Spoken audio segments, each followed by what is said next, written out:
नमस्कार, मैं Divyanka Tripathi Dahiya crime petrol सतर्क विमेन अगेंस्ट क्राइम की श्रृंखला में आपका स्वागत करती हूँ। हमने अक्सर मर्दों के मुंह से सुना है कि औरतों को समझ पाना बहुत मुश्किल है, उनके मन में क्या चल रहा है कोई समझ नहीं सकता।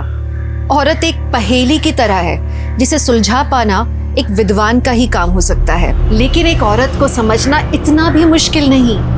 एक औरत को सिर्फ और सिर्फ प्यार और सम्मान चाहिए।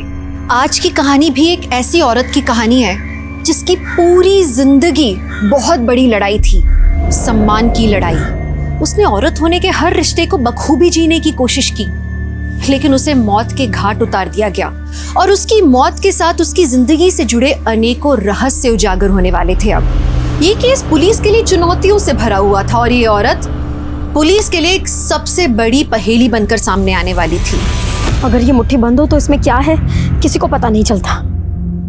एक नहीं, देख, अगर मेरा हुनर किसी को पता नहीं चला तो मेरे जीने का क्या फायदा होगा, क्योंकि अगर इंसान को उसका मकसद नहीं मिलता तो उसके जीने का कोई फायदा नहीं होता है। पहेलियां मत बुझा, क्या है साफ साफ बोल। आई, ये सर्टिफिकेट मुझे मेरी सिलाई क्लासेस से मिला है और ये कुर्ता देख रही है, ये मैंने खुद डिजाइन किया है और इसमें भी मुझे फर्स्ट प्राइज मिला है। अच्छा, तो देख, बहुत अच्छा है, ये तो अच्छी बात है। फिर समस्या क्या है तेरी? आई, इस पूरी वाड़ी में मेरे हुनर को समझने वाला कोई भी नहीं है। देख, अगर मैं शहर जाऊंगी वहाँ मेरा खुद का बुटीक होगा, लोगों की लाइन लग जाएगी। आई, फिर स्मिता कहाँ से कहाँ पहुँच जाएगी। स्मिता, एक बार तू ज्यादा उड़ मत बाबा, ज्यादा उड़ मत। एक बार तेरी शादी हो जाए ना तो फिर तेरा मर्द जो चाहे वो तू कर। आई तो मुझसे पलड़ा झाड़ रही है। मैं काहे को पल्ला झाड़ूंगी बाबा? एक विधवा अपनी बेटी की शादी कर ले, इससे बड़ी बात क्या हो सकती है? वो बाजू वाले गांव का लड़का आ रहा है तुझे देखने, वो तुझे पसंद कर ले बस। तेरी शादी के अलावा मैं कुछ नहीं कर सकती। हाय, ना चाह के भी मुझे ऐसा कदम उठाना पड़ रहा है। जानती हो तुझे मेरी चिट्ठी पढ़ के धक्का लगेगा, लेकिन मैं किसी गवार से शादी करके अपनी जिंदगी दांव पे नहीं लगा सकती। मुझे जिंदगी में कुछ करना है, बहुत ऊंचा उड़ना है मुझे। पाटिल, पूरा जंगल चेक करो, देखो कुछ मिलता है क्या। हटाओ इन लोगों को यहाँ से। सर, एक आदमी यहाँ से गुजर रहा था, उसने लाश को देखा, इसको शूट किया गया है। उठा दो। बस, हो सकता है इसका नाम एस से हो या फिर ये एस कोई सिंबल हो। सारी मिसिंग कंप्लेंट स्कैन करो और आसपास सोचो, शायद किसी ने कुछ देखा हो। राइट सर, हटाओ इन लोगों को यहाँ से।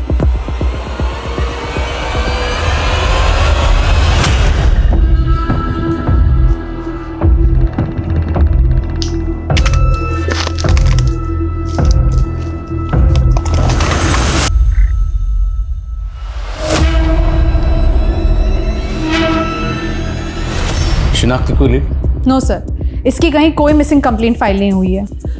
इसकी तस्वीर सभी अखबार में दो, शायद कोई पहचान के लिए सामने है। जी सर।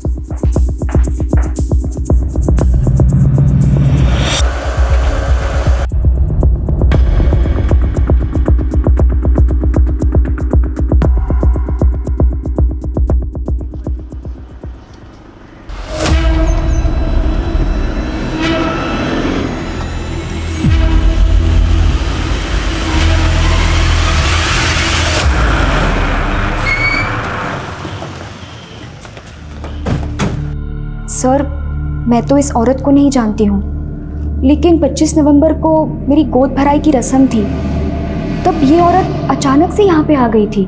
25 नवंबर? कत्ल 25 नवंबर की शाम को ही हुआ था। कितने बजे यहाँ आई थी? सर, लगभग कोई 4-5 बजे होंगे। सर, वो बहुत घबराई हुई थी और ऐसा लग रहा था कि किसी से बचते बचाते हुए वो यहाँ तक पहुँची है। उसने मुझसे मदद मांगने की भी बहुत कोशिश की सर, लेकिन सर ये औरत यहाँ से अचानक से चली गई। सर, मैं तो उसके पीछे पीछे दरवाजे तक गई थी पर वो यहाँ पर नहीं थी, लेकिन एक ब्लू वैन को मैंने यहाँ से जाते हुए देखा था। Blue van? जी सर। वैन का नंबर नोट किया आपने? नहीं सर, जैसे कर पाती वो वैन यहाँ से जा चुकी थी। अच्छा, ये वैन किस तरफ गई थी? सर यहाँ से दाएं बाजू।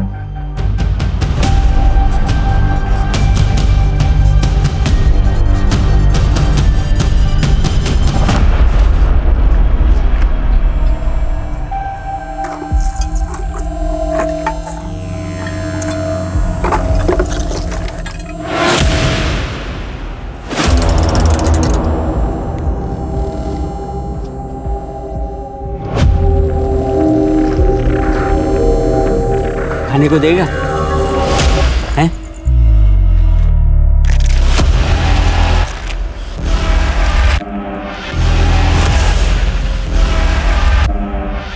थैले में क्या है? सर, गीतांजलि के घर के आसपास कोई सीसीटीवी फुटेज नहीं मिला। और सर, ऐसा ज़रूरी नहीं है कि विक्टिम उसी ब्लू वैन में गई हो जिसके बारे में गीतांजलि ने हमें बताया था। और गीतांजलि को यह भी लग रहा था कि जैसे वो किसी से बचते बचाते उसके घर पर आई, तो मुमकिन है कि वो उसी एरिया के आसपास कहीं की रहने वाली। विक्टिम की तस्वीर उस एरिया में डोर टू डोर जाकर सबको दिखाओ, शायद कोई पहचान के लिए सामने आए।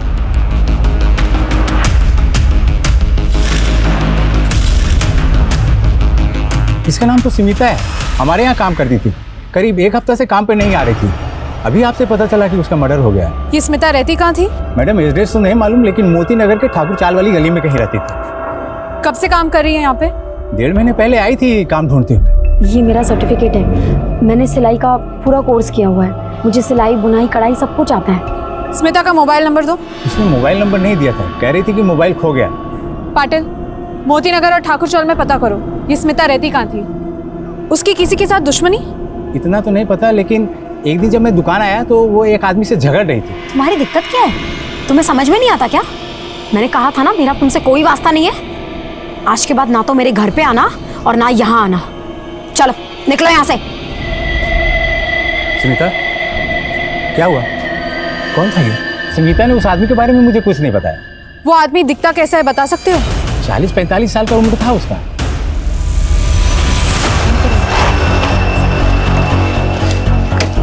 सर, ये ललिता है, स्मिता की लैंडलॉर्ड। हाँ साहब, वो मेरी खोली में रहती थी स्मिता।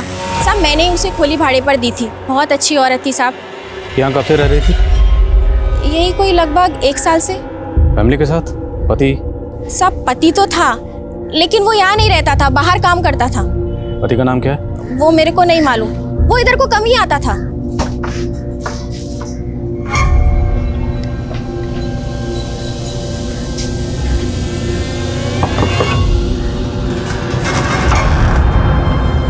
जी सरप्राइज। अच्छा, स्मिता और उसका पति रहने वाले कहाँ के थे? साहब, नहीं मालूम। मतलब रेंट एग्रीमेंट बना होगा, उसमें नेटिव एड्रेस, गांव का एड्रेस कुछ तो होगा। साहब, मैं ये एग्रीमेंट नहीं बनवाती। मैं तो इंसान की शक्ल देख के पहचान जाती है कैसा है। पुलिस वेरिफिकेशन के बिना किराएदार रखना मना है, तुम्हें पता नहीं? फिर तुमने कैसे रखा? वो सब खोली खुलवा उसकी। सब कुछ चेक करो, देखो कोई आइडिया, कोई ऐसा डॉक्यूमेंट मिले जिससे स्मिता और उसके पति का गांव का एड्रेस पता चले। Check it.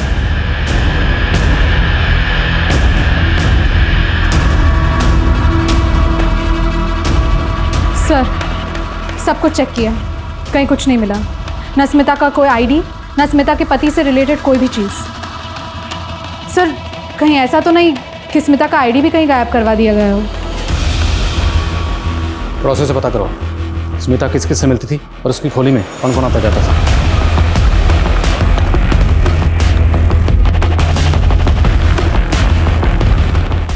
स्मिता का उसके पति के साथ कोई झगड़ा या आसपास कोई अनबन हुई हो कभी?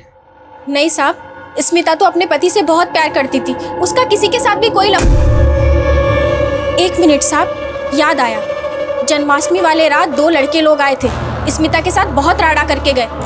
सॉरी, हाँ, हमको वहाँ पे बेरंग करके आ गई और अब यहाँ पे रंगोली सजा रही है। जा यहाँ से। छोड़ मुझे। छोड़ मुझे।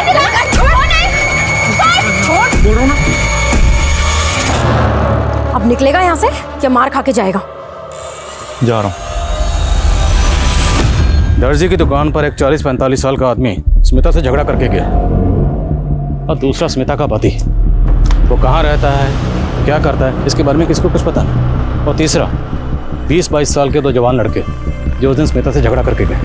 ये सब कौन है, हमें इन सब के बारे में पता लगाना होगा। लेकिन सर हम इन लोगों को पहचानेंगे कैसे? स्मिता के घर से ना कोई आईडी मिला है, ना कोई गांव का एड्रेस, और स्मिता का फ़ोन नंबर भी यहाँ किसी के पास नहीं है। जिस खोली में वो किराए पर रहती थी, हमने उस खोली को ढूंढ लिया। ठीक इसी तरह हम स्मिता के गुनहगारों को भी ढूंढेंगे और हर हाल में ढूंढेंगे। एक लावारिस लाश को एक नाम मिल गया था, स्मिता। लेकिन स्मिता कौन थी? उसका परिवार, उसका चरित्र, उसकी जिंदगी सब एक पहेली सा लग रहा था। जिन लोगों ने स्मिता को पहचान दी वो तो उसे पिछले सिर्फ 1 साल से जानते थे। तो स्मिता की बाकी की जिंदगी कहाँ बीती थी? और स्मिता की हत्या का तार उसकी मौजूदा जिंदगी से जुड़ा हुआ था या उसके अतीत से?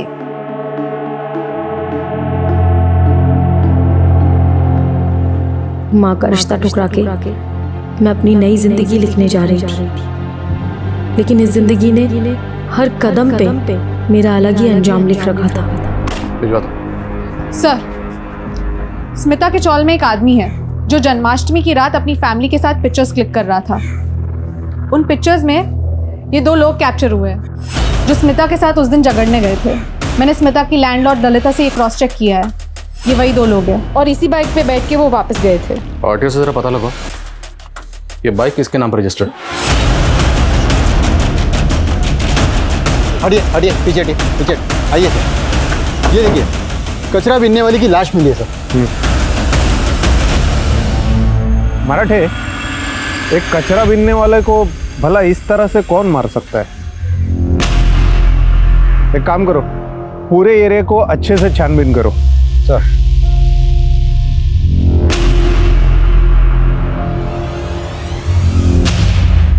देख, शुरू में सबको ऐसा ही लगता है, कुछ नहीं तू कर पाएगा। चल।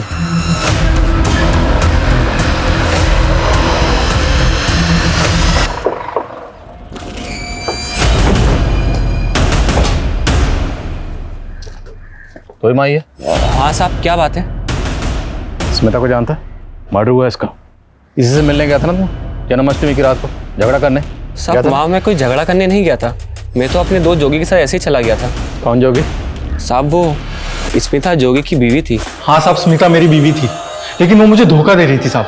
कैसा धोखा? साहब वो मुझे छोड़ के उस मनोज के साथ भाग गई। कौन मनोज? साहब पहले तो उसने मेरी बीवी मुझसे छीन ली और फिर मेरी बीवी ने मुझे उससे पिटवाया। सब क्या हो रहा है? क्या हो रहा है सब?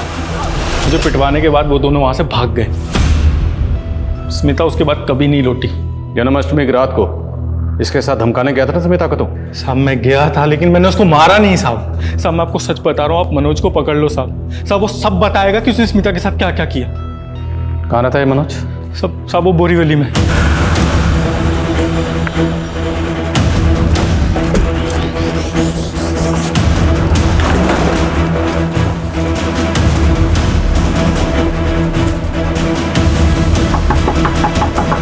क्या स्मिता का मर्डर हो गया? शौक तो ऐसे रहा जैसे कुछ जानता ही नहीं। सब बता दिया जोगी ने। तू स्मिता को लेकर भाग गया था ना? तूने शादी की उससे? नहीं साहब, मैंने स्मिता के साथ शादी नहीं की, वो तो जोगी से तंग आ गई थी। क्यों? नामर्द था वो, अपनी बीवी को पीट पीट कर अपनी मर्दांगी दिखा रहा था साहब। और तो और साहब, उसका और माई का संबंध था, स्मिता तंग आई थी उनसे। तो ठाकुर चौल में स्मिता को वो खोली तूने दिलाई थी? ठाकुर चौल? नहीं साहब, ठाकुर चौल के बारे में मैं कुछ नहीं जानता। मैं तो कई महीनों से उससे मिला भी नहीं हूँ साहब, और वो भी मुझे छोड़ के चली गई साहब। मैं तो उसको संगम चाल में मिलता था, वो खोली मैंने उसको लेके दी थी साहब। अरे आना, देख आज से तुझे माई और जोगी से डरने की कोई ज़रूरत नहीं है। आज से ये घर तेरा। देख मैंने पूरा सामान भी डरा दिया है, अच्छा है ना? इतना प्यार करते हो मुझसे? लेकिन साहब स्मिता ने मेरे साथ अच्छा नहीं किया। थोड़े ही दिन में उसने अपना रंग दिखाना शुरू कर दिया। मेरे सारे पैसे जेवर लेकर वो भाग गई। किसके साथ गई, क्यों गई, मुझे नहीं पता साहब।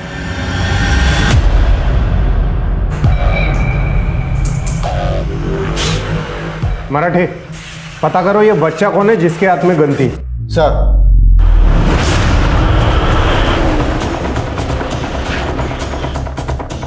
हाँ साहब, 1 साल पहले तक ये औरत उस मनोज नाम के आदमी के साथ यहीं पे रहती थी। अच्छा, ये मनोज बता रहा था कि स्मिता उसके घर से कुछ पैसे और गहने वगैरह लेकर भाग गई। अरे साहब झूठ बोल रहा है वो, 1 नंबर का कमीना है। वो तो खुद अपनी बीबी को छोड़ के उस पे लट्टू हो गया था, और जब उसकी बीबी को पता चला तो उसने उसका जीना ही हराम कर दिया। अच्छा, मनोज की बीवी के अलावा स्मिता को यहाँ आसपास किसी और से कोई झगड़ा? नहीं साहब, लेकिन हाँ, एक बच्ची भी उनके साथ रहती थी।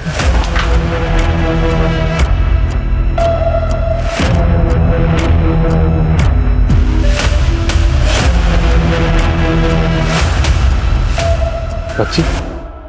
क्या लगती थी वो उनकी? वो सब पता नहीं। साहब आप ही बताइए, अगर कोई औरत किसी के पति को बहलाएगी फुसलाएगी तो बीवी चुप तो नहीं बैठेगी ना साहब, आरती तो नहीं उतारेगी ना उसकी। और वैसे भी अच्छा हुआ इसके साथ, भाग गई ना सब कुछ लेकर। भाग गई या तूने उसे भगा दिया इस दुनिया से? नहीं साहब, मैंने उसके साथ ऐसा कुछ नहीं किया साहब, आप लोग मेरे ऊपर शक मत कीजिए। हाँ, इसने अगर कुछ किया है ना तो डाल दो उसको जेल में। तू चुप कर रहा, क्या बोल रही है तू? तुम्हारे और स्मिता के साथ जो बच्ची रह रही थी वो कौन थी? साहब बच्ची? कौन बच्ची रे? कौन बच्ची? अरे बता रहे तो दे मुझे साहब। वो स्मिता की रिश्तेदार थी साहब। कौन थी? नाम क्या था? कहाँ की रहने वाली थी? उसका नाम कोयल था साहब। बस स्मिता ने मुझे उसका इतना ही बताया था। स्मिता और बच्ची के साथ रह रहा था, तो तुझे नहीं पता वो बच्ची कौन थी? सब सच बोल रहा हूँ साहब, मुझे कुछ नहीं पता साहब।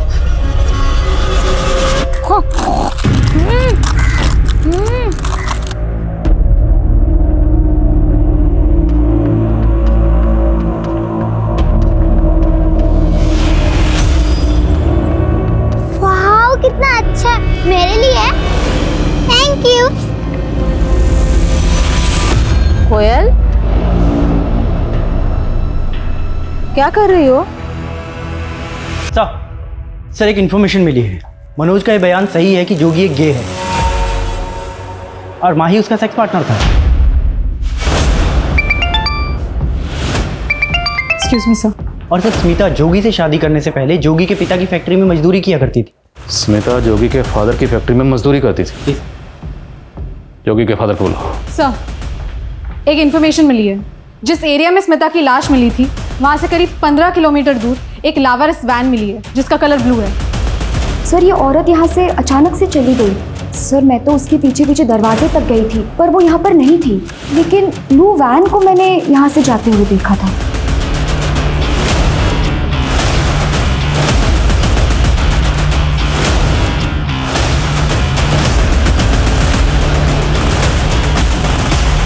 सर, वैन की नंबर प्लेट तो गायब है। गाड़ी की चेसी नंबर से आरटीओ में पता करवा कि वैन किसके नाम पर रजिस्टर्ड। गीतांजलि को शक था कि स्मिता को किसी ब्लू वैन में ले जाया गया था। हो सकता है वही ब्लू वैन। और फ्रेंसिक को बुला। Right sir. हाँ सर, स्मिता मेरी फैक्ट्री में काम करती थी और जोगी को स्मिता पसंद थी, वो उससे शादी करना चाहता था, इसलिए मैंने उसको एक दिन अपने घर मिलने के लिए बुलाया। देख बेटा स्मिता, मैं सिर्फ इतना बोल सकता हूँ कि मेरा बेटा तुम्हें हमेशा खुश रखेगा। वो तुमसे बहुत प्यार करता है। क्यों, करेगा ना शादी? तो आपने स्मिता को अपने बेटे के बारे में सब कुछ साफ साफ बताया था? उसे बताया था कि आपका बेटा जोगी गे है? सर मैं माही को जोगी से दूर करना चाहता था। पहले बदनामी बहुत हो रही थी, इसलिए मैंने स्मिता को। स्मिता रहने वाली कहाँ की थी? उसका एड्रेस?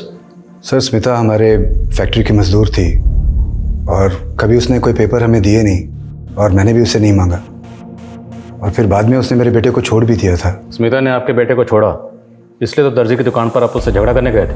नहीं सर, ऐसा कुछ भी नहीं था। जब से स्मिता जोगी को छोड़ करके गई थी मैं उससे कभी भी नहीं मिला, बल्कि जोगी और माही को लेकर के मैं।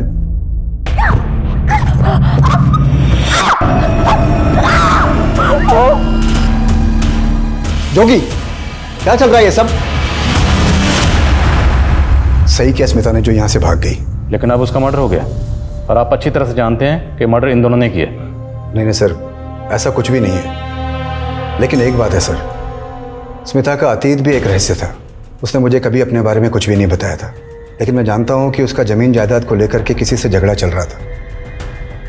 मैंने खुद अपनी आंखों से एक आदमी को फैक्ट्री के बाहर उससे झगड़ा करते देखा था। क्या नाटक लगा रखा है ये सब कुछ? हाँ, समझ में नहीं आता है क्या? मैंने कहा ना, मुझे तुमसे कोई लेना देना नहीं है। मेरे आगे पीछे डोलना बंद करो तुम। अरे ऐसे कैसे लेना देना नहीं है? इतनी सारी जमीन जायदाद है दारी में, वो क्या ऐसे ही छोड़ देगी? चल मेरे साथ दारी, चल। छोड़ो मुझे, मैंने कहा ना मुझे तुम्हारे साथ नहीं जाना है, निकलो यहाँ से। सर, दारी के किसी जमीन जायदाद के बारे में उन दोनों में झगड़ा हो रहा था। दारी? हाँ हाँ, आ रहा हूँ ना। अरे पहले मालवानी जाऊंगा, उसके बाद नए गाँव आऊँगा। कितना टाइम लगता है नए गाँव आने में? हाँ चल, रखता हूँ अभी।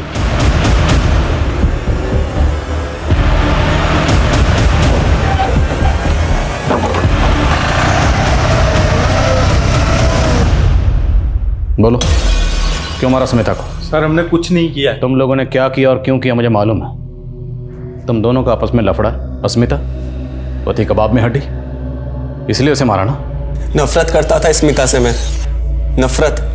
अरे स्मिता से ही नहीं, दुनिया की सारी औरतों से नफरत करता हूं मैं उनके जैसा क्यों नहीं दिखता? अगर मेरा बस चलता ना तो दुनिया की सारी औरतों को जान से मार दूं मैं। सर उस स्मिता के लिए बहुत बड़ी बात थी कि उसके गले में मेरे नाम का मंगलसूत्र था। क्या बड़ी बात थी? हाँ, क्या बड़ी बात थी? बल्कि तूने शादी करके उसकी जिंदगी बर्बाद कर दी थी। अब बताओ, तुम दोनों ने स्मिता को क्यों मारा, कहाँ मारा और कैसे मारा? सर हमने स्मिता को नहीं मारा, लेकिन मौका मिलता ना तो जरूर मार देता। हम सच बोल रहे हैं, हमने नहीं मारा उसको सर। वो तो हम पता लगा लेंगे। मुकेश लगाओ जरा पता। सर लेकिन बात तो सुनिए सर।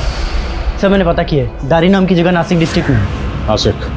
नासिक पुलिस से कांटेक्ट करो, शायद स्मिता के गांव का पता चला। ओके सर, फोरेंसिक को वैन में ब्लड के ट्रेसेस मिले जो स्मिता के ब्लड के साथ मैच करते हैं। वैन किसकी है, कुछ पता चला? यस सर, ओनर का पता लग चुका है। उठाओ उसे। Right sir. अंदर कैसे आया तू? क्या कर रहा था इधर? नहीं, मुझे नायगांव ही जाना था। ये नायगांव ही है ना? नए गाँव जाना है? गेड़ा समझा है मेरे को? गेड़ा समझा है? चोरी का साहब, मेरा इस सबसे लेना देना हो ही नहीं सकता। वैन तो मैंने कब की भेज दी थी। वैन तो अभी तुम्हारे नाम पर। साहब इसकी डिलीवरी नोट तो मैंने कब की उसके पास भेज दी थी। उसकी ज़ेरॉक्स कॉपी मेरे पास है साहब। उसने कहा था कि वो अपने नाम पे ट्रांसफ़र करवा लेगा। था कौन वो आदमी? साहब वो मैंने इंक्वायरी नहीं किया साहब उसके बारे में, लेकिन अच्छी कीमत दे रहा था साहब, इसलिए थोड़ा लालच आ गया साहब। चेहरा देखा था? स्केच बनवा सकते हो? नहीं साहब, इतना तो ध्यान नहीं है साहब। हाँ लेकिन सामने आएगा तो पहचान लूँगा साहब। ठीक है, जा। सर, स्मिता दारी की रहने वाली है। उसके ऊपर एक केस भी चल रहा था वहाँ। कैसा case? Abetment of suicide. Smita का पति विक्रम, उसने सुसाइड किया था। स्मिता का पति? एक और पति?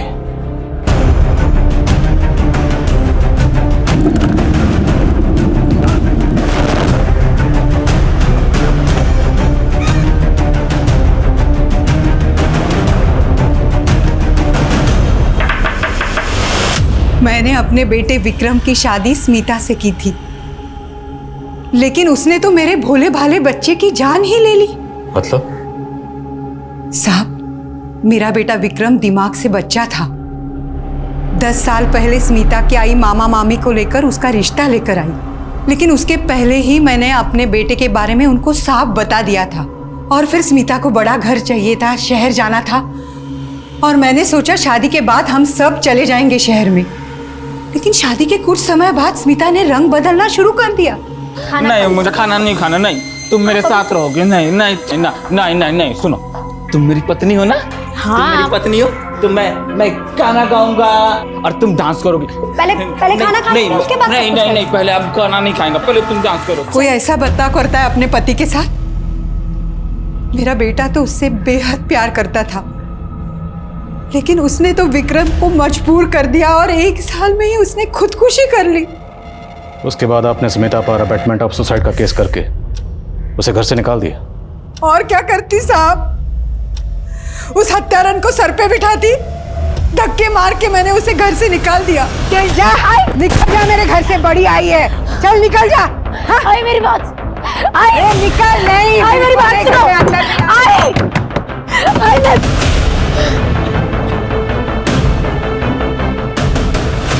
वैसे विक्रम के गुजरने के बाद कानूनी तौर पर इस प्रॉपर्टी पर उसकी पत्नी का भी हक था, स्मिता का। उसका? कैसे? मेरा बेटा चला गया, उसका हक चला गया। स्मिता की मां कहाँ रहती है?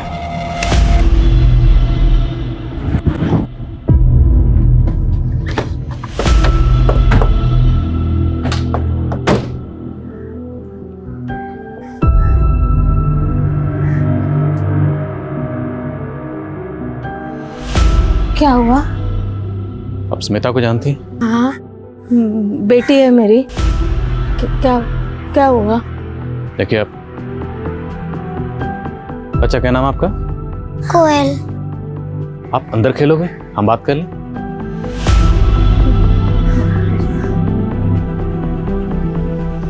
काय झालं? आपकी बेटी स्मिता अब इस दुनिया में नहीं रही।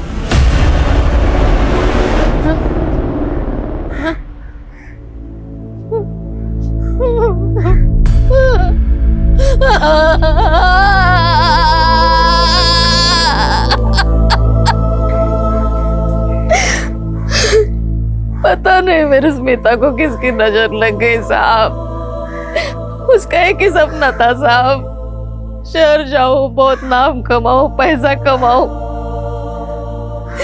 लेकिन मैं गरीब विधवा, मैं कैसे बेच सकती थी ना शहर उसको। मासी के गांव का एक रिश्ता तय कर दिया था मैंने, लेकिन वो भाग गए मुंबई अपने मामा मामी के घर। फिर कुछ दिनों के बाद उसके मामा मामी ने उसे बहला फुसला कर गांव वापस छोड़ दिया। जवान बच्चे की जिम्मेदारी कौन लेता ना। उसकी मामी ने वो रिश्ता लाया था विक्रम का। बोला बहुत बड़ा घर है, पैसे वाले लोग हैं, इसी बहाने मुंबई भी जा सकती है। तो स्मिता मान गई। मामी ने बोला लड़का भोला है, लेकिन ये नहीं बोला कि लड़के का दिमाग बच्चे का है। मेरी स्मिता खुश नहीं थी साहब उसके साथ, फिर भी निभा रही थी अपनी शादी। और फिर विक्रम के मौत के बाद उसके घर वालों ने उसे बाहर निकाल दिया और फिर सब लोग ताने देने लगे उसको। फिर उसे सूरज से प्यार हो गया। सूरज? हाँ, बहुत प्यार करता था साहब उससे। उसके लिए कुछ भी कर सकता था वो। उन दोनों ने शादी कर ली। उनके 2 बच्चे भी हुए, कोयल और प्रज्वल। फिर उसके बाद वो नायगांव शिफ्ट हो गए। वहां सूरज को दारू की लत लग गई साहब। फिर घर में मारा पीटी होने लगी। एक दिन सूरज का मर्डर हो गया। आपको यही लगा कि प्रज्वल ने अपने बाप सूरज को मार दिया।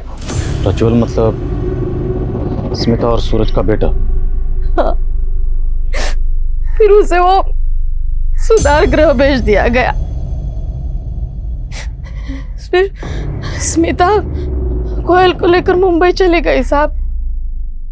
लेकिन मुंबई में भी वो कोयल के साथ किसी ने जबरदस्ती करने की कोशिश की। कोयल के साथ जबरदस्ती? हाँ साहब। फिर स्मिता कोयल को यहाँ छोड़ के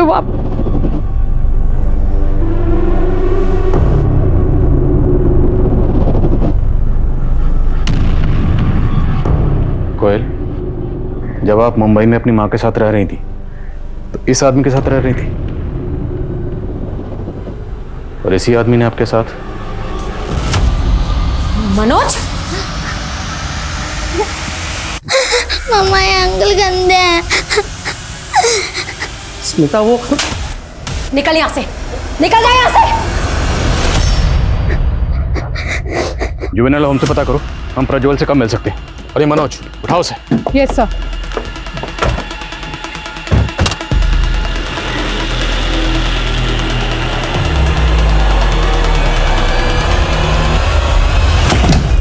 तुझे सुधार गृह से भाग के नहीं आना चाहिए था बाबा। क्यों आया तू? नहीं किया तूने। नानी मुझे पैसे चाहिए। पैसे काहे के लिए राजा? बदला लेना है मुझे। हम में से ज्यादातर लोग अपने अंदर और बाहर 2 अलग अलग जिंदगियां जीते हैं, जो जिंदगियां आपस में कभी मेल नहीं खाती। हम अक्सर कोशिश करते हैं कि हम लोगों की नजरों में वैसे ही दिखें जैसा हम लोगों को दिखाना चाहते हैं। लेकिन स्मिता क्या चाहती थी? जिंदगी के हर पड़ाव पर वो एक नया चेहरा लेकर सामने आई। स्मिता की मंशा कोई समझ नहीं पाया, या स्मिता की मंशा में ही कोई खोट थी, ये कह पाना बहुत मुश्किल है। लेकिन स्मिता से जुड़ी हर बात के पीछे एक नई कहानी निकल कर आ रही थी। सब मैंने कुछ नहीं किया साहब। तेरे जैसा घटिया इंसान जब छोटी बच्ची के बारे में इतना गंदा सोच सकता है तो कुछ भी कर सकता है। छोड़ो साले को, अच्छी तरह बोलो, उस दिन यहाँ पे एग्जैक्टली क्या हुआ था?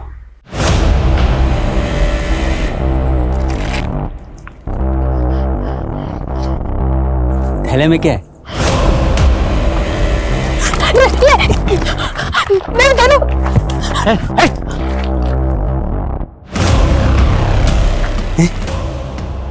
गन असली है? नकली चलती है क्या? ये गन तुम्हारे पास कहाँ से आई? बोलो। तुम्हारी आई का मर्डर भी एक गन से हुआ था। किसने किया? सच सच बताओ। तुम बच्चा झूठ क्यों बोल रहा है? किसने अपनी आई को मारा?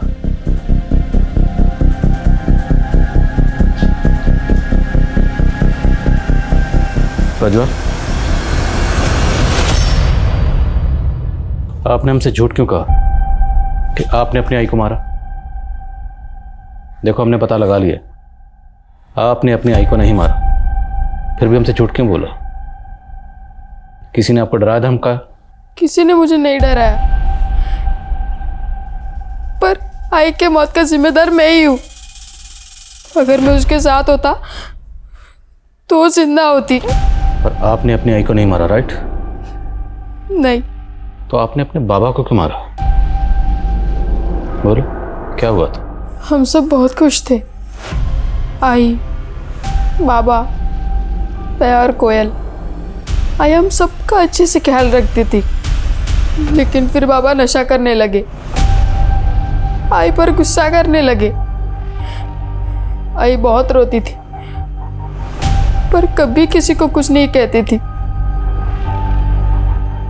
फिर एक रात जब मैं अपने दोस्तों के साथ खेलकर घर आ रहा था, तब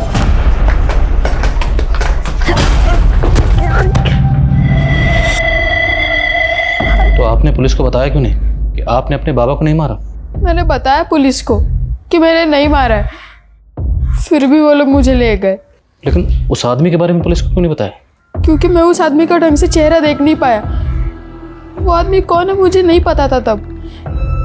मैंने बस उसके जूते देखे थे, और फिर जब मैं सुधार गिरे से भागकर नानी के घर गया, तब मैंने देखा कि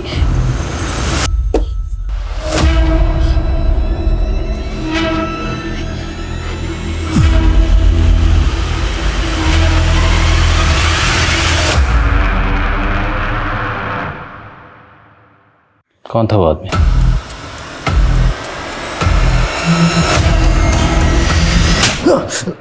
बोल, ये सब क्यों किया? करीब 14 साल पहले स्मिता अपना घर छोड़कर मुंबई आई थी अपनी शादी से बचने के लिए सर। तभी वो मुझे भाग गई थी, लेकिन उसकी मामी ने उसे वापस घर भेज दिया। स्मिता को तब उतना समझ में नहीं आता था, लेकिन मैं सब समझती थी। मैं अपने पति से स्मिता को दूर रखना चाहती थी, इसलिए मैंने विक्रम और स्मिता की शादी करवा दी। विक्रम की मौत के बाद सोचा था मैं स्मिता पर हाथ साफ कर लूंगा, लेकिन विक्रम की मौत के बाद उसे सूरज में सच्चा प्यार मिला, लेकिन मैंने भी हार नहीं मानी।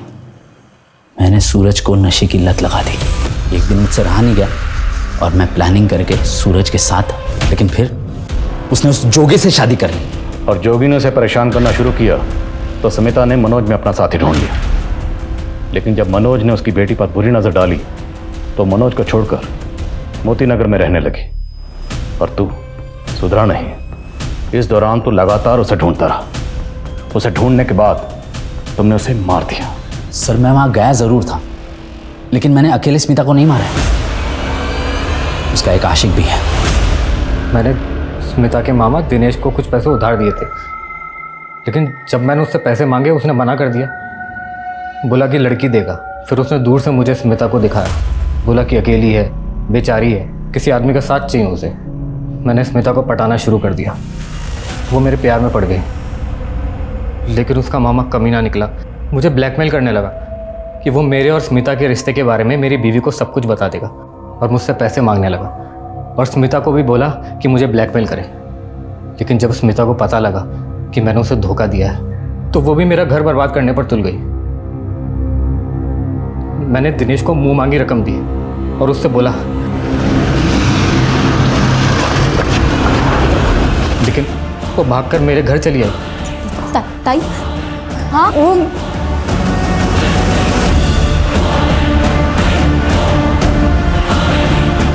दिनेश, इस स्मिता का खेल खत्म कर। तुझे जितने पैसे चाहिए मैं दूंगा। अगर कोई सफलता चाहता है तो वो अपनी किस्मत को नहीं कोसता, बल्कि नई किस्मत लिखने के लिए लड़ता है। स्मिता भी अपनी जिंदगी को एक खुशहाली का मुकाम देना चाहती थी। एक अकेली औरत का हर मर्द हमदर्द बनने को तैयार रहता है, लेकिन जब कोई औरत अपनी अलग पहचान बनाने की कोशिश करती है तो उसका मददगार बनने की जगह उसके इर्द गिर्द के मर्दों के अहम को ठेस पहुंचती है। स्मिता भी एक खुशियों से भरी अच्छी जिंदगी चाहती थी। वो लगातार अपने स्वाभिमान के लिए लड़ना चाहती थी, लेकिन उसने क्या किया? वो अपनी किस्मत की लकीरों को खुद बार बार बिगाड़ रही थी, एक ही इंसान पे भरोसा करके, अपने मामा पर। उसने कानून का दरवाजा नहीं ठकठकाया और उसी की तरह उसकी मामी ने भी गलती की। स्मिता की तरफ अपने पति की बुरी नजरों से वो अच्छी तरह से वाकिफ थी, लेकिन जिस तरह से उसने अपनी किस्मत के साथ समझौता कर लिया, उसने स्मिता के लिए भी समझौते वाली किस्मत लिख दी। गुनहगार कितना भी करीबी क्यों ना हो, उसके गुनाह को कभी नजरअंदाज नहीं करना चाहिए, नहीं तो आप भी किसी गुनहगार से कम नहीं। देखते हैं हमारे आज के एपिसोड की दूसरी कहानी।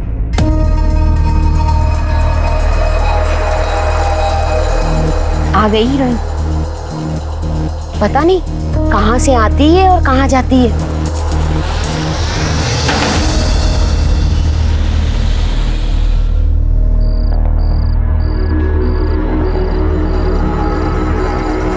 ये इतनी रात को कहाँ से आ रही है? ऐसा क्या काम करती है?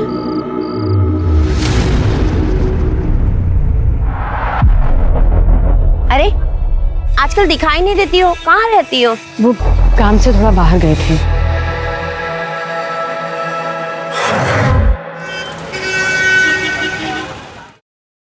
हेलो।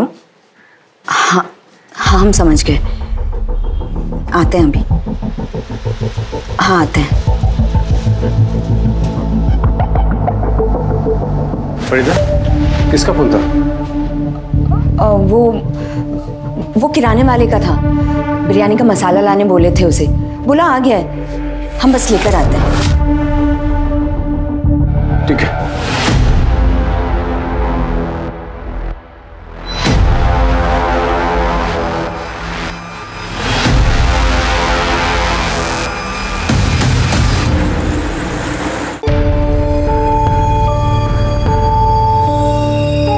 अरे बाहर जा रही हो क्या काम से?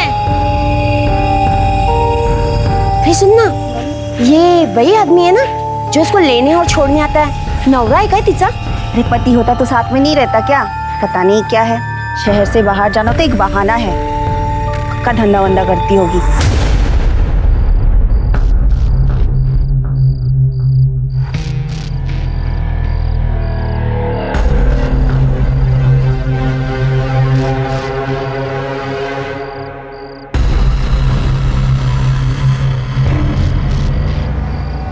हम आ गए हैं, तुम हो यहाँ?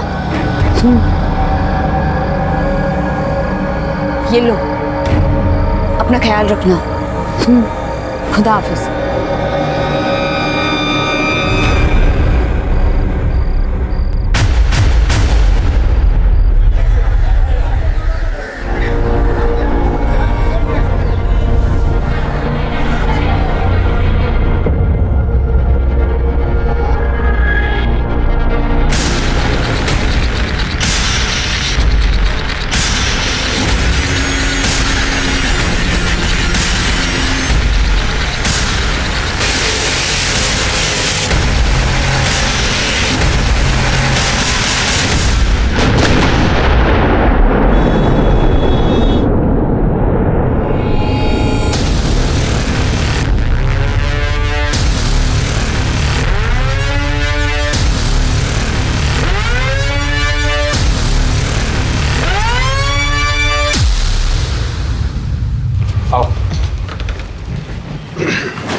आमना, रियाज, ये देखो अम्मी तुम्हारे लिए क्या लाई है। मिठाई। तुम्हें पसंद है ना? हमें भी लड्डू खिलाइए।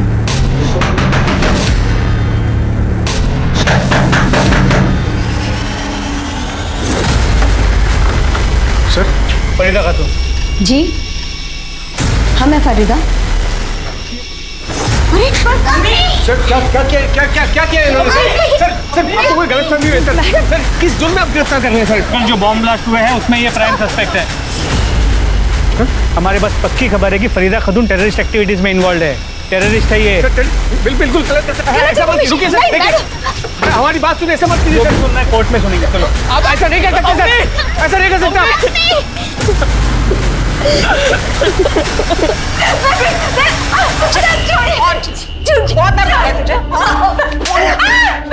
लोगों के बारे में सोचा जो बॉम्ब ब्लास्ट में मारे गए, मासूम बच्चे तक मरे उसमें। बता कौन कौन इन्वॉल्व है तेरे साथ? सच बता, बोल। नहीं जानती अब क्या करें। सर हम आपके हाथ जोड़ते हैं सर। सर फरीदा बेकसूर है सर। ये आप क्या कर रहे हैं सर? सर उसने कुछ नहीं किया है सर। सर हम यहीं के हैं सर, कहीं बाहर से नहीं आए हैं। 15 साल पहले हमारा निकाह हुआ था फरीदा से। देखिए सर, ये हमारे पास पेपर्स भी हैं, मैरिज सर्टिफिकेट, वोटर्स कार्ड, आधार कार्ड और ये पैन कार्ड सब है हमारे पास। आपको कोई गलतफहमी हुई है सर? हमें कोई गलतफहमी नहीं हुई है। इंटेलिजेंस गलत नहीं हो सकती। पर ये क्या आई कार्ड और पेपर्स दिखा रहे हो जो फरीदा ने फेक बनवाए? अगर तुम उसके पति हो भी ना तो इतना समझ लो, फरीदा बॉम्ब ब्लास्ट में इन्वॉल्व है। सर वो बेचारी तो झारखंड से बाहर किसी को जानती तक नहीं है। मंसूर, तुम्हारी जानकारी के लिए बता दूं कि फरीदा का फ्लैट है जिसकी तलाशी लेने पर पता चला कि पूरा टेररिस्ट मटेरियल से भरा पड़ा है। उसके पास इतना अकल का ये सब कुछ करे सर? आप हमारी बात का यकीन कीजिए। एक बार आप कागजात तो देखिए सर। देखिए कागजात देखिए, आपको यकीन हो जाएगा कि हम सच बोल रहे हैं सर। देखिए। ठीक है, इसकी जांच करेंगे, अगर असली निकले तो सोचा जाएगा। जब तक आप कागजात जांच करेंगे तब तक रिहा कर दीजिए फरीदा को। उसके बाद हम आपको। तुम्हें समझ में आ रहा है हम क्या कह रहे हैं? किस केस में इन्वॉल्व है वो? देखिए हमारी बात का यकीन मानिए, हमको एक बार बड़े साहब से बात करने दीजिए, वो हमारी बात समझेगा। बड़े साहब यहाँ नहीं है, बाहर गए हुए हैं ट्रेनिंग पर, जल्दी वापस नहीं आएंगे। अब यहाँ से जाइए, हमें हमारा काम करने दीजिए।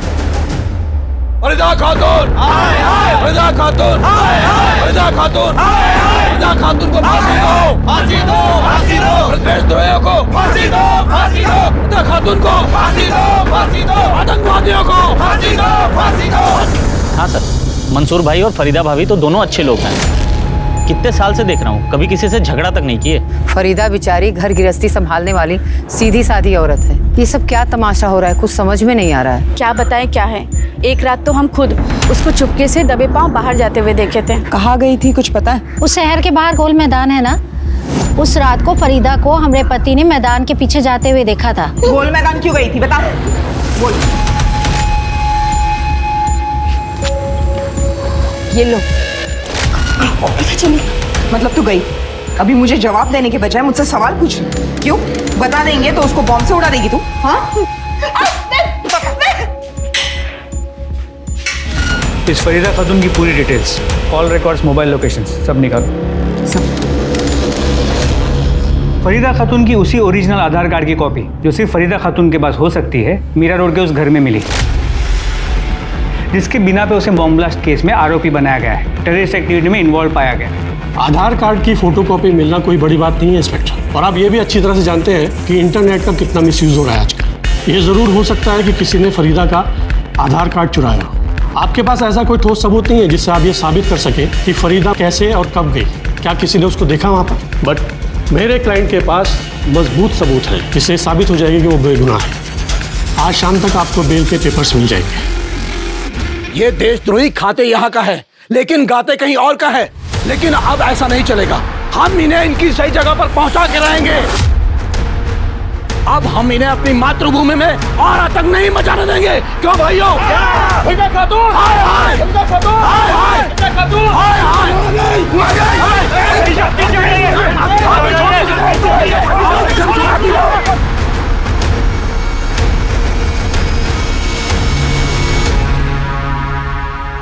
सर फरीदा के कॉल रिकॉर्ड्स में उसके पति मंसूर और बेटे रियाज के अलावा और कुछ नंबर मिले हैं जिन पे अक्सर बात होती है। सर और एक नंबर मिला है जिन पे 15 दिन में एक आध बार बात होती है, और वो भी मंसूर के नाम पर है। मंसूर का दूसरा नंबर? शायद सर। फरीदा की बेटी आमना के पास कोई मोबाइल फोन नहीं है ना?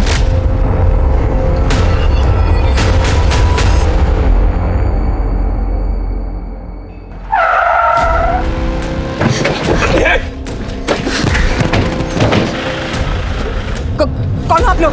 हमें जाने दो। करता देखो, ये आतंकवादी हमको अटका रही है। अभी बताते हैं तुमको। हम पर आदत आती है, तेरे जैसे हर देशद्रोही का हाथ तोड़ने का हिम्मत रखते हैं हम। सर फरीदा की मोबाइल लोकेशन से ज्यादा कुछ हाथ नहीं लगा है, क्योंकि उसका लोकेशन अक्सर उसके घर का या उसके आसपास के एरिया का था। शायद एक आध बार शहर के बाहर गई हो, लेकिन वो भी गोल मैदान जैसी जगह पर। और ऐसी जगह जाना कोई अजीब बात है नहीं, क्योंकि मार्केट, स्कूल सब वही है। हो सकता है फरीदा ने जानबूझकर ऐसी जगह सिलेक्ट की हो जिस पे कोई शक ना करे। हो सकता है ये सब कुछ उसके ट्रेनिंग का हिस्सा हो। ना बेटा, रो मत। नहीं, कुछ नहीं, कुछ। फरीदा, कातिल बाहर निकलो। उधर देख, तुम उधर देखो। चलो,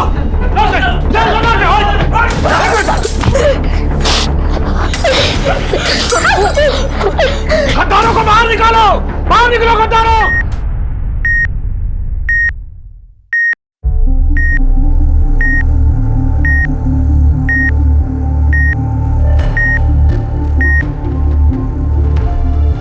डॉक्टर मैडम, तबीयत कैसी है फरीदा की? ये तो अच्छा हुआ कि आप उन्हें टाइम पर यहाँ ले आए। फरीदा को घर कब ले जा सकते हैं? कम से कम 2-3 दिन लगेंगे।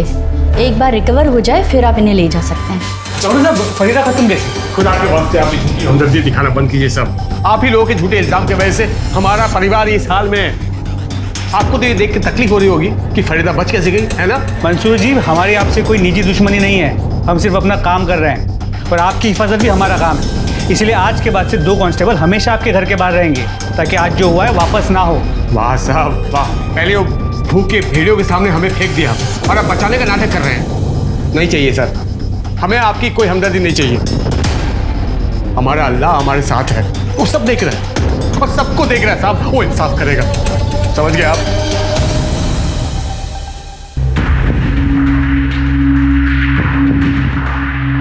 बॉम्ब ब्लास्ट की मुख्य आरोपी फरीदा खातून को आज डिस्चार्ज कर दिया गया है हॉस्पिटल से। चलिए हम आपको लेके चलते हैं उस हॉस्पिटल पर जहां से फरीदा खातून डिस्चार्ज हो रही है। ये गद्दार, आतंकवादी, सेलिब्रिटी बन गई है। नाटक तो देखो इसका। अब थोड़ा सा काम नहीं चलेगा, ऐसा सबक सिखाना पड़ेगा कि कभी भूल ना सके। फरीदा, तुम अभी अभी अस्पताल से आई हो, क्यों दरवाजा खोली? आराम करो ना। कोई बात नहीं। अरे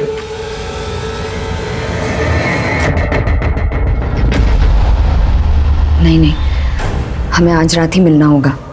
जैसे हालात हैं, कल का कोई भरोसा नहीं। सर, हमारी बीवी फरीदा और हमारी बेटी अमना सुबह से गायब है सर। पूरा घर ढूंढा पर वो लोग कहीं नहीं मिले सर। हम आपके हाथ जोड़ते सर, उनको ढूंढ लीजिए सर प्लीज। आपने उन दोनों को आखिरी बार कब देखा? सर, जब हम सोने गए थे कमरे में तब देखा था। जब सुबह आँख खुली तो फरीदा रूम में नहीं थी सर, और हमको लगा कि घर के कामकाज में लगी होगी। फिर पूरा घर ढूंढा तो पता चला कि फरीदा ही नहीं, बेटी भी गायब है सर। अमना, आपने फरीदा का फ़ोन चेक किया? अपने साथ ले गई है या घर पे रखा है? लगता है ले गई होगी, क्योंकि घर में हमें फ़ोन नहीं मिला और हमने फ़ोन लगाया भी, फ़ोन बंद आ रहा है सर। सिंह, इनकी कंप्लेंट इमीडिएटली लिखवा लो। आप इनके साथ जाइए।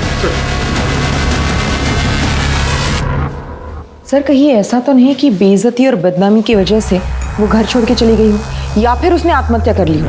क्योंकि इसके पहले भी उसने सुसाइड करने की कोशिश की थी। अगर उसने आत्महत्या की है तो उसकी बॉडी कहीं ना कहीं तो मिलेगी, लेकिन अगर बॉडी नहीं मिली तो दूसरी पॉसिबिलिटी ये है कि फरीदा सच में टेररिस्ट और वो फरार हो। लेकिन सर, अगर फरीदा सच में टेररिस्ट है और फरार हुई है तो वो अपनी बच्ची आमना को लेकर क्यों जाएगी? फरीदा के फ़ोन के पिछले 1 महीने के कॉल रिकॉर्ड से मोबाइल लोकेशन निकालो, हो सकता है उससे कुछ हेल्प हो जाए। सर,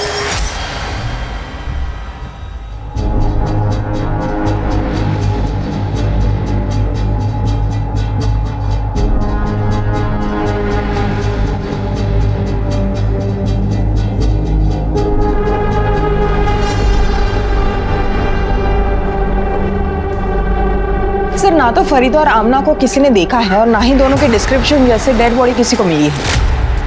तो फरीदा रातों रात गायब कहाँ हो सकती है? कहीं फरीदा ने बॉर्डर तो पार नहीं कर लिया? फिर फरीदा जा कहाँ सकती है?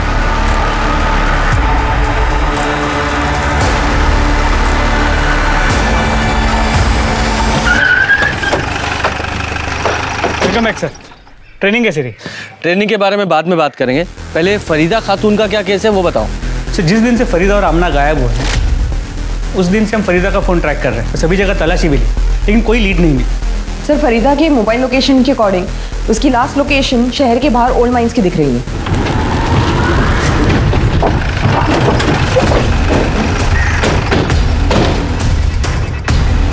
यहाँ से क्या लीड मिलेगी? कैसे? हेलो, कहाँ पर? ठीक है, हम आते हैं। सर, यहाँ से कुछ ही दूरी पे एक बच्ची की डेड बॉडी मिली है। तुम्हें क्या लगता है ये आमना को कौन मार सकता है? फरीदा? सर, मुमकिन तो है, शायद उसके साथ जाने की जिद भी की। फरीदा उसे साथ में ले नहीं जा सकती थी, इसलिए मार दी। तुम्हारा मतलब है कि बेटी माँ पे बोझ बन सकती थी, इसलिए मार दिया। और मान लो फरीदा ने नहीं मारा, तो फिर ऐसा कौन है जिसने इसे मारा हो और क्यों?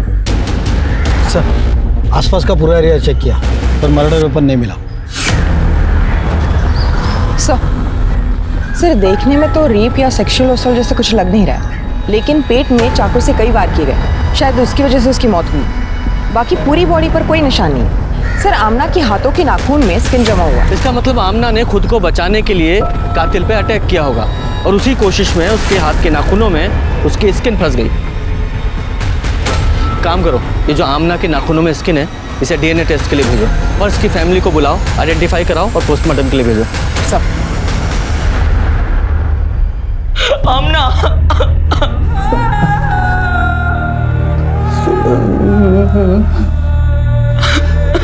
मार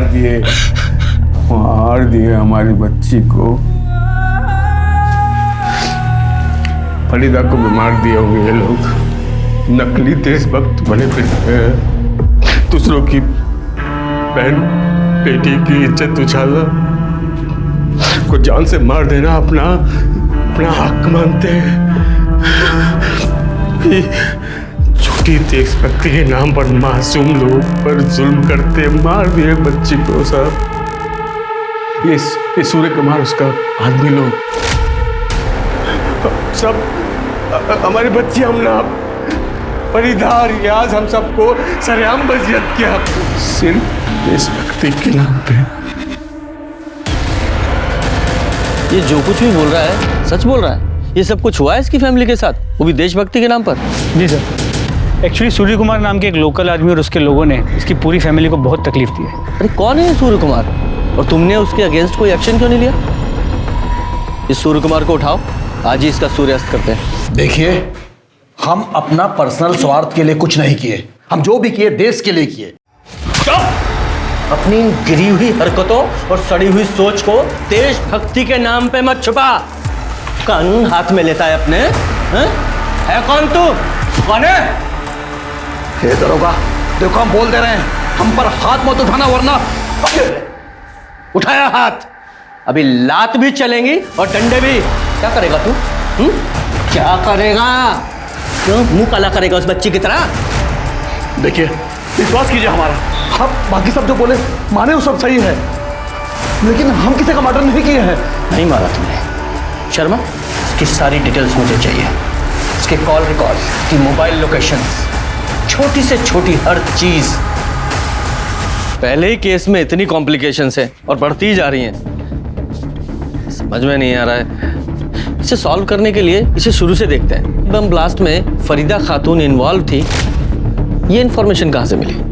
मुंबई पुलिस के बोरीवली मेन ब्रांच से। इसका मतलब मुंबई चलना पड़ेगा, शायद वहीं से पता चले ये फरीदा कहाँ है।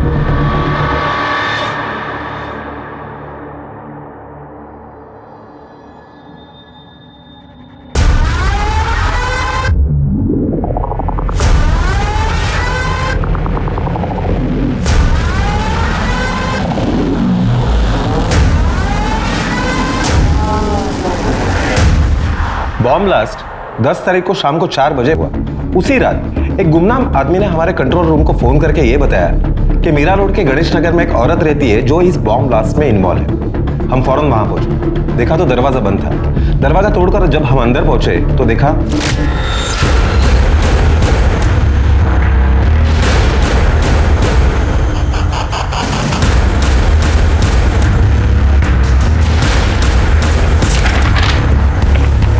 फरीदा खातून, हजारीबाग, झारखंड। आओ साहेब, आम्हाला तिच्याबद्दल काहीच नाही माहिती। हाँ, आते जाते देखते थे उसको, आधी आधी रात को आती थी। एक आदमी आता था उसको छोड़ने के लिए, उसका क्या वास्ता था उससे वो नहीं पता हम लोग को। उस लड़के की शक्ल याद है?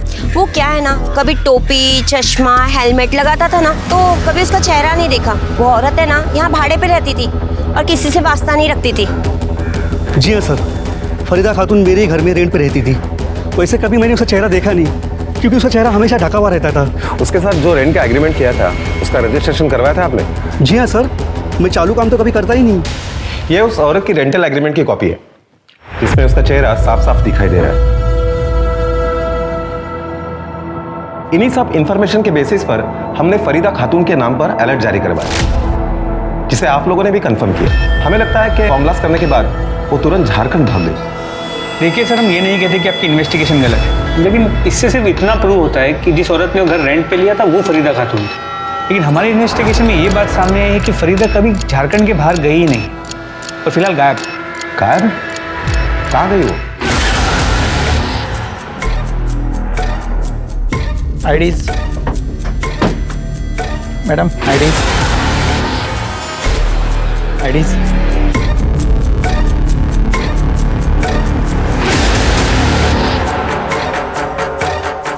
मैडम, आईडीज आपकी आईडीज दिखाइए।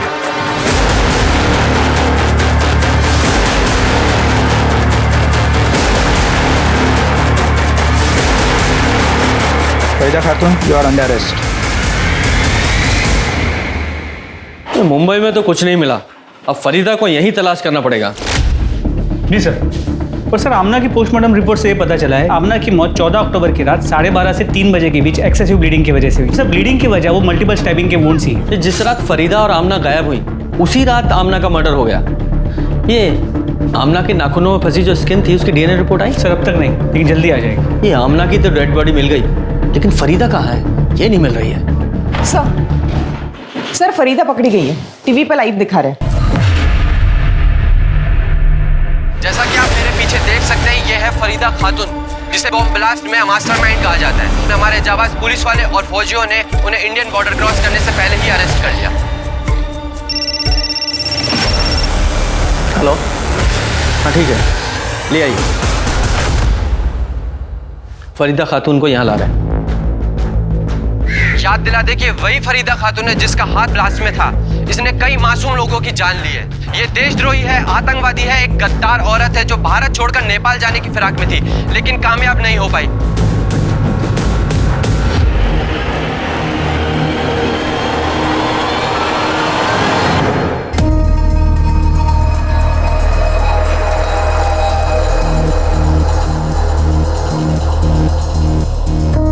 तुम कौन हो? तुम तो फरीदा खातून नहीं हो। सर, यही बात तो मैं कब से इन लोगों को बताने की कोशिश कर रही हूँ, पर कोई मेरी बात सुन ही नहीं रहा है। सर, मेरा नाम रेशमा थापा है और मैं नेपाल की सिटीजन हूँ। मीरा रोड मुंबई से मैं अपनी कंट्री नेपाल वापस जा रही थी जब उन लोगों ने मुझे पकड़ लिया। एक मिनट, तुम वही लड़की हो ना जो मुंबई के मीरा रोड में गणेश नगर में रेंट पे रहती थी? जी सर। लेकिन जब तुम्हारे पास खुद की आइडेंटिटी है तो फिर तुमने फरीदा खातून के नाम पर वहाँ घर रेंट पर क्यों लिया? सर, 6 साल पहले मैं नेपाल से मुंबई आई थी, यही सोचकर कि फिल्म इंडस्ट्री की नई सुपरस्टार बनूंगी। फिर सर मेरे ओरिजिनल डॉक्यूमेंट्स चोरी हो गए और बिना अपने डॉक्यूमेंट्स के किसी दूसरे देश में रहना मुश्किल था। पर मैं बिना कुछ बने बिना कुछ किए वापस नहीं जाना चाहती थी। इसीलिए मैं अपने ओरिजिनल डॉक्यूमेंट्स की रिपोर्ट लिखवाने के लिए पुलिस स्टेशन गई, जहां मैं मिलिंद धोत्रे से मिली। सर, उसने मुझे मिलने के लिए होटल में बुलाया। रेशमा, तुम टेंशन क्यों ले रही हो? मैंने कहा ना, बी कंफर्टेबल। और सर, ये पहली बार था जब उसने मुझे मदद करने के बहाने से बुलाया और मेरी ड्रिंक में कुछ मिला के मुझे बेहोश कर दिया और मेरी बेहोशी का फायदा उठा के रेप किया। और सर, उसकी वीडियो बनाई और बाद में मुझे ब्लैकमेल करता रहा और फिर ये सिलसिला चलता रहा। उसका जब मन करता, जहां मन करता, वो मुझे बुलाता था।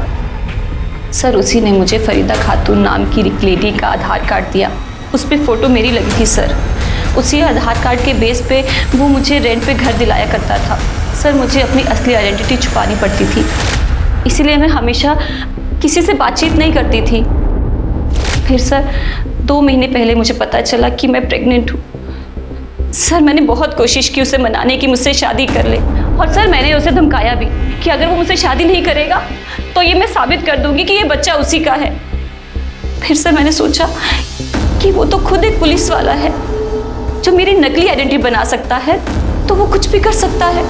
इसीलिए मैंने डिसाइड किया 5 तारीख को सुबह 6:30 बजे मैं घर से निकल गई।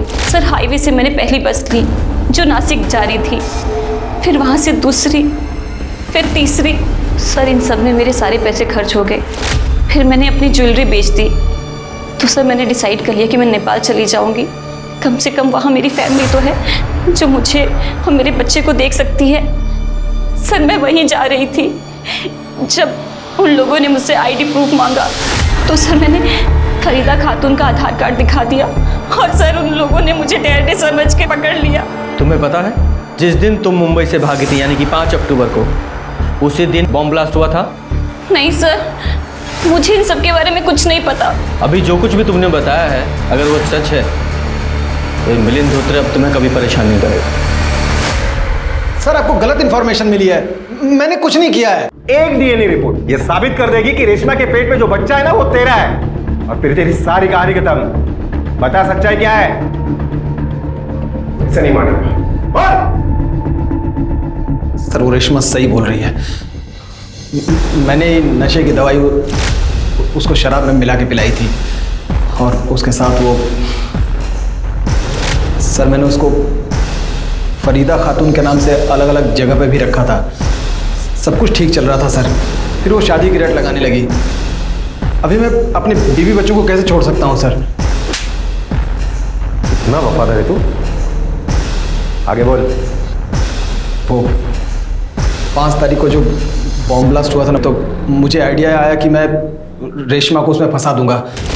इसके लिए उसके घर में गया और टेरर सेल एक्टिविटी में जो पैम्पलेट्स हम लोग को मिले थे वो मैंने उसके घर में फैला दिया। सर, मेरे को मालूम नहीं था कि वो सुबह ही जा चुकी है। मुझे लगा बेडरूम में सो रही है। उसके बाद मैंने पुलिस को गुमनाम कॉल किया। मुझे लगा सर कि वो एक बार बॉम्ब ब्लास्ट के केस में अंदर जाएगी तो ज़िंदगी भर प्रूफ नहीं कर पाएगी कि वो टेररिस्ट नहीं है। धोत्रे, अब तू जिंदगी भर कुछ प्रूव नहीं कर पाएगा। मोरे, चार्जशीट बनवाया जी। सर सुनिए। देखा आपने कैसे एक भ्रष्ट आदमी ने अपनी जिंदगी बचाने के लिए मासूम औरतों की जिंदगी सूली पे चढ़ा दी। आखिरकार सच पुलिस के सामने था कि किस तरह से झूठे बॉम्ब ब्लास्ट के केस में फंसा के फरीदा के आधार कार्ड की कॉपी का गलत इस्तेमाल हुआ था। एक पुलिस ऑफिसर मिलिंद धोत्रे, जिसने जनता की सेवा की शपथ ली थी, उसने न सिर्फ रेशमा को फंसाया बल्कि अपनी पत्नी को भी धोखा दिया, और इसकी सबसे बड़ी कीमत चुकाई फरीदा ने, जिसका दूर दूर तक इस मामले से कोई लेना देना नहीं था।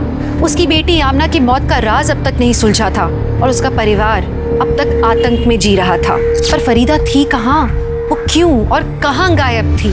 साहब, आप जो औरत को बॉर्डर से लाए हो वो फरीदा खातून नहीं है, वो कोई और है। लेकिन तुम्हें कैसे पता?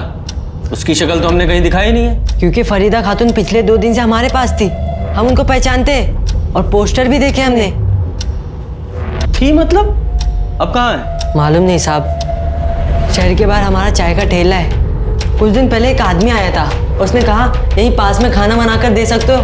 हमने कहा हाँ। उसने कहा कि दरवाज़ा बंद रहेगा, औरत को खाना देकर दरवाज़ा बंद करके जाना। लेकिन जब हम वहाँ पहुँचे तो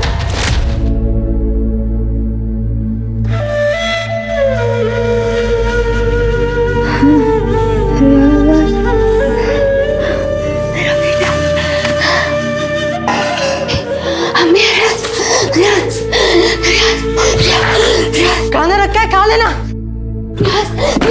हम 3 दिन तक उसको खाना देते रहे, लेकिन उस औरत की हालत बिगड़ती जा रही थी और हम समझ गए वो आदमी उसके साथ गलत कर रहा है। और हमको रियाज बोलती थी और एक बात बड़बड़ाती रहती थी कि हमने को मार दिया, हमने को मार दिया। उसकी हालत हमसे देखी नहीं जा रही थी, इसलिए हम 2 दिन पहले उस औरत के पास गए और ये लो 100 रुपया, इतना ही है मेरे पास, इसे ले लो और यहाँ से भाग जाओ, नहीं तो एक दिन ऐसे ही मर जाओगी। चलो चलो यहाँ से चलो। तू अम्मी का बेटा है ना? हाँ हाँ। तू हमसे मिलना आएगा? हाँ। चलो अब तुम आजाद हो। चलो जाओ यहाँ से, नहीं तो जल्लाद आ जाएगा। जाओ। नहीं, हम नहीं, हमारे साथ चलो, चलो हमारे साथ। हम आएंगे, तुम जाओ, हम आएंगे। तो मेरा बेटा अम्मी से मिलने आएगा? हाँ हाँ हम आएंगे, तुम जाओ यहाँ से, जाओ। सब साथ रहेंगे, सब खुश रहेंगे। तुम्हें पता है वो कहाँ गई है? नहीं मालूम साहब। उसके बाद हम अपने काम पे लग गए, ऊपर से वो जल्लाद का डर। कौन जल्लाद? कौन था वो आदमी? मालूम नहीं साहब, लेकिन हमारे चाय के ठेले पे आता था। फरीदा को भगाने के बाद हमें हड़काने आया था। हमने कह दिया शायद गलती से हमसे दरवाजा खुला छूट गया। उस आदमी का हुलिया बता सकते हो, कैसा दिखता था? हाँ साहब। स्केच आर्टिस्ट से बुलवाओ।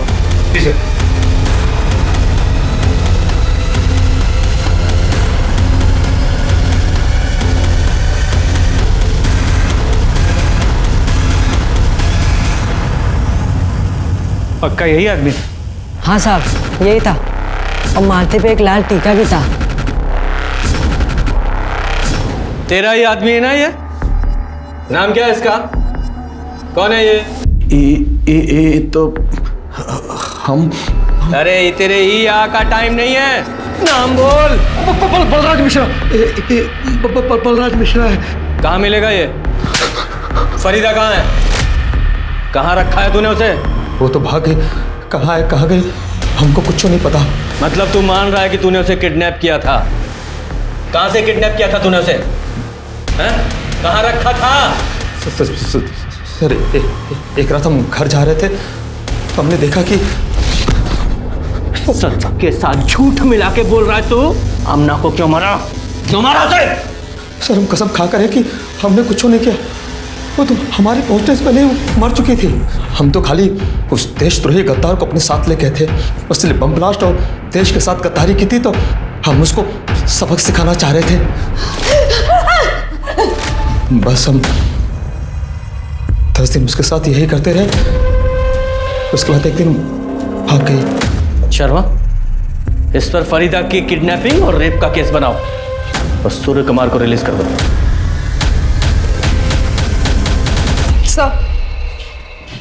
सर एक इन्फॉर्मेशन मिली है, मंसूर के घर में उसके साथ कोई और औरत रह रही है। कौन? सर ये तो कह नहीं सकता, किसी ने उसका चेहरा नहीं देखा है। कहीं वो फरीदा तो नहीं है?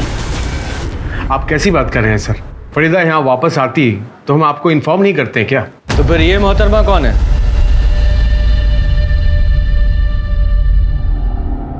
सर ये हमारी पहली बीवी जीनत है।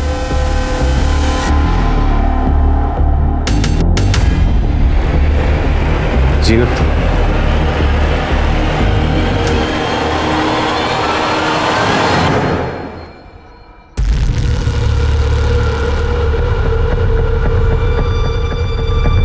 सर 15 साल पहले हम जीनत को तलाक दे दिए थे क्योंकि ये कंसीव नहीं कर सकती थी और हमें अपनी औलाद चाहिए थी, इसलिए हमने फरीदा से निकाह कर लिया। जी सर, फरीदा के गुमशुदा होते ही और आमना के कत्ल का पता चलते ही हम आ गए खैर खबर लेने। फरीदा घर से गायब हुई तो जीनत को बुला लिया। चल क्या रहा है ये तेरा? कहीं तूने ही तो फरीदा को गायब नहीं किया? सर कैसी बात कर रहे हैं सर आप? सर फरीदा के गुमशुदा होने और आमना के कत्ल का पता चला तो एक खैर खबर लेने घर आ गई। घर का छोटा मोटा काम कर देती है, खाना बना देती है और बच्चों का ख्याल रखती है। बस तू जा, जीनत की डिटेल ले लो। सर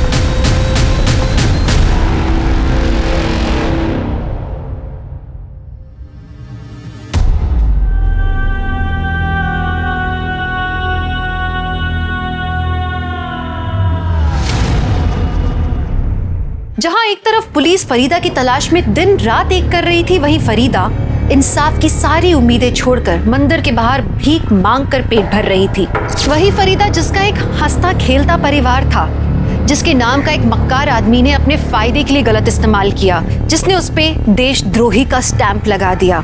और सिर्फ उस आदमी ने नहीं, पूरे शहर ने, पूरे देश ने मिलके उसका अपमान किया। आज वो बेचारी भिखारन बने घूम रही थी। क्या फरीदा की तकलीफें यहाँ खत्म होने वाली थी? फरीदा की तलाश के चलते जीनत पुलिस की नजर में आई थी, लेकिन पुलिस को पता चला कि जीनत सच कह रही थी। फरीदा 15 दिन में से एक बार जिस नंबर पे कॉल करती थी, वो नंबर जीनत का ही था। बावजूद इसके पुलिस ने फैसला किया कि वो जीनत पर नजर रखेंगे, उसके कॉल रिकॉर्ड्स और लोकेशंस निकालेंगे। पुलिस को हैरानी थी कि मंसूर ने जीनत के उसके साथ आके रहने वाली बात पुलिस को क्यों नहीं बताई। तो क्या मंसूर ने फरीदा के मिलने की आस ही छोड़ दी थी? उस आस पर जिस पे पुलिस अब तक कायम थी। पुलिस को उसके बारे में खबर मिली, लेकिन उस हाल में नहीं जिस तरह से पुलिस उसे ढूंढ रही थी। सर, चाकू से पेट पे अनगिनत वार किए गए। जिसने भी फरीदा को मारा है उसने ये कंफर्म किया कि वो बचेगी नहीं। सर, इस तरफ।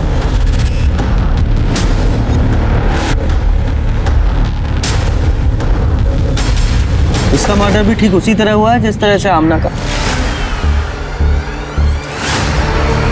ये दमयंती है, मंदिर के बाहर भीख मांग के अपना गुजारा करती है। सबका कहना यह है कि फरीदा सिर्फ इनके साथ ही बात करती थी। फरीदा के बारे में आप कुछ बता सकती हैं? ये कुछ दिन पहले ही यहाँ आई थी। मंदिर की सीढ़ियों पर बैठकर भीख मांगा करती थी। तो साहब यहाँ के लोकल गुंडे हैं ना, उसको उतना ही पैसा रहने देते थे कि वो पेट भर के खा सके। बड़बड़ाती रहती थी कि आमला को मार डाला, आमला को मार डाला। वो रियाज को याद करती रहती थी। हमने पूछा भी, 2 दिन पहले अचानक उसने कहा कि मुझे फोन करना है। एक फोन करना है हमें। फोन करना है? किसको?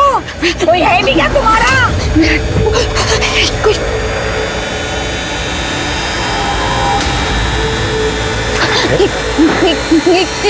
फोन करना भाई साहब, फोन करना दो ना भाई साहब, मुझे बहुत जरूरी फोन करना है भाई साहब, एक फोन करना है। अच्छा ठीक है।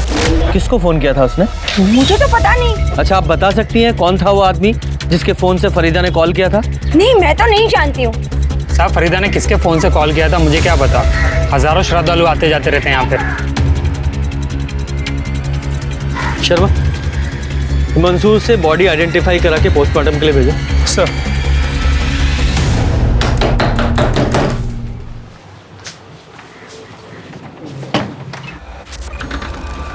सर, आप फरीदा के कातिल का कुछ पता चला सर? उसी सिलसिले में यहाँ आए हैं, तुमसे ही बात करनी है। 22 तारीख की रात 12:30 बजे तुम्हारे फोन की लोकेशन वही थी, राम मंदिर के पास जहां फरीदा का मर्डर हुआ। सबूत नंबर 2, फरीदा जिस दिन घर छोड़कर निकली थी उसने आखिरी कॉल तुम्हें किया था। और सबूत नंबर 3, ये डीएनए रिपोर्ट, उसमें आमना के नाखूनों में फंसी हुई स्किन तुम्हारे। बोलो, बताओ पूरी कहानी। फरीदा बहुत अच्छी इंसान थी। मंसूर के छोड़ने के बाद हमारा साथ दिया करती थी। ये लो, पैसे से हमारी मदद किया करती थी। हमारे पास कमाने का तो कोई रास्ता था ही नहीं। फिर जब वो टेररिस्ट दहशत कर बताई गई तो जेल गई। खुदकुशी करने की कोशिश अस्पताल गई। हम तो सपने सजाने लगे थे कि फरीदा अगर मंसूर की ज़िंदगी से निकल जाएगी तो वो हमें अपनी ज़िंदगी में वापस बुला लेंगे। फिर पता चला कि फरीदा खुदकुशी करने में नाकाम हो गई है। एक रात उसका फ़ोन आया कि आज ही उससे मिलना होगा। आखिरी बार वो पैसों से हमारी मदद करेगी, क्योंकि घर वालों की बेहतरी के लिए वो हमेशा के लिए शहर छोड़ के जा रही है। शहर के बाहर हम रात को जिस जगह मिलने वाले थे, फरीदा के साथ आमना भी आ गई। तो हमें लगा उसने फरीदा को घर से निकलते देख लिया होगा, तो जिद करने लगी होगी, इसलिए वो उसे अपने साथ लेकर आ गई। तभी हमने फैसला किया कि हम इन दोनों को ही मार देंगे, कि वो खुद ही उसे जान से मार देगा। हम घर जाकर मंसूर के पास जाने की तैयारियां करने लगे। हमें लगा कि फरीदा तो अब तक मर चुकी होगी। फिर एक दिन उसका राम मंदिर से मंसूर के फ़ोन पे फ़ोन आया। मंसूर उस वक्त बाथरूम में थे। फ़ोन हमने उठाया। बिना सोचे समझे बोले जा रही थी कि जीनत ने आमना को जान से मार दिया है और अब वो हमें भी मारना चाहती है। हम यहाँ राम मंदिर पे हैं, आके हमें ले जाओ। हमने बिना कुछ बोले फ़ोन काट दिया और रात को राम मंदिर चले गए। अल्लाह और कानून दोनों तुम्हें सजा देंगे। फरीदा एक नेक इंसान थी जो अपने पति की तलाकशुदा बीवी के लिए फिक्रमंद थी, उसकी मदद कर रही थी। एक मासूम औरत जो अपनी घर गृहस्थी संभालने में लगी थी, बच्चों को पालने में लगी थी, उसका इतना अपमान हुआ, उसका बलात्कार हुआ, उसके साथ इतना अत्याचार हुआ, यहाँ तक कि उसकी हत्या भी कर दी गई। देशभक्ति दुनिया के हर इंसान के रगों में दौड़ती है, चाहे वो किसी भी देश का इंसान क्यों ना हो। पर इसका मतलब ये नहीं है कि गला फाड़ के चिल्लाना, दूसरों को गालियां देना ठीक है। आपको गाली देने का लाइसेंस कोई नहीं देता। आप सच्चे देशभक्त तब हो जब आप एक अच्छे इंसान हो। जब इंसानियत से भटकने लगो तो जरूरी है कि सिर्फ दूसरों को नहीं, पहले खुद को संभालो। इसी के साथ मैं दिव्यांका त्रिपाठी दहिया अब लेती हूँ आपसे विदा। फिर मिलूंगी एक नए केस के साथ। तब तक देखते रहिए क्राइम पेट्रोल सतर्क, विमेन अगेंस्ट क्राइम। एक औरत पर वार, अब हर औरत का भार। जय हिंद। क्राइम पेट्रोल के और भी दिलचस्प कहानी देखने के लिए हमारे चैनल को सब्सक्राइब करें और बेल आइकॉन दबाना न भूलें।